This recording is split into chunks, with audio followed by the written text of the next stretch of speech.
A new twist in the Idaho murders. Allegations accused murderer Bryan Kohberger had photos of one of the victims. They were allegedly on his phone when he was arrested.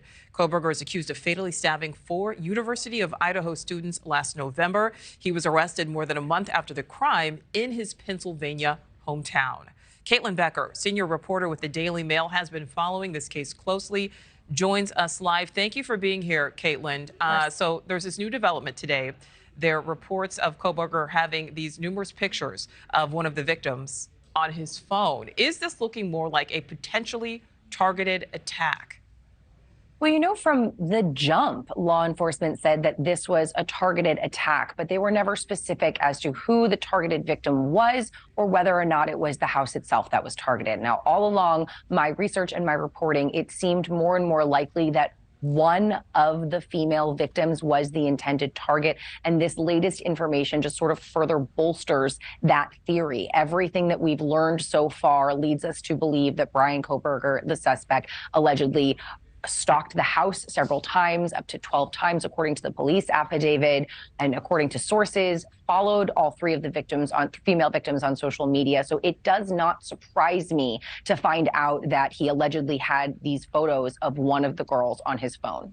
That's right. And Caitlyn, we don't know yet which one of the victims he had these photos of, allegedly had these photos of. But what does this say about his potential fixation on at least one of the victims? It makes a lot of sense to me based on everything I know about this case. The murders were very methodical. He allegedly slipped in and slipped out in less than 20 minutes. He basically went directly up to that 3rd floor, allegedly committed those 2 murders, then down to the 2nd floor and out the door.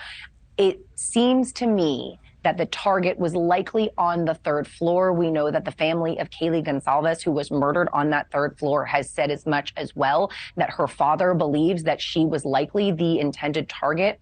And throughout this investigation, it seems like Caitlyn does keep coming up as a likely target, but you also have to remember that she was killed next to her best friend, Maddie Mogen, in the very same bed. And it was next to Maddie's body where that knife sheath was dropped. And that could indicate that that was the spot that the killer initially pulled the knife out of the sheath, and maybe that was the intended target. Right, and as you mentioned Caitlyn Gonsalves' family, and again, her father saying that she did have those defensive wounds. Do we know, Caitlyn, if the photos were downloaded from social media or they were actually taken with the camera?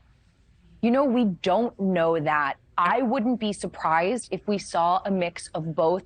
And I have to tell you, I was at the crime scene and I spent a significant amount of time around the house. And depending on where you stand, you have a clear vantage point into every single window in that home. So it is very plausible that someone outside of the home could have photographed one or more of these girls inside of their home with them having no idea. The way this house is positioned kind of left them like sitting ducks. Thank you for watching. Go to newsnationnow.com to find NewsNation on your television provider. And don't forget to click the red subscribe button below to get more of NewsNation's fact-driven, unbiased coverage.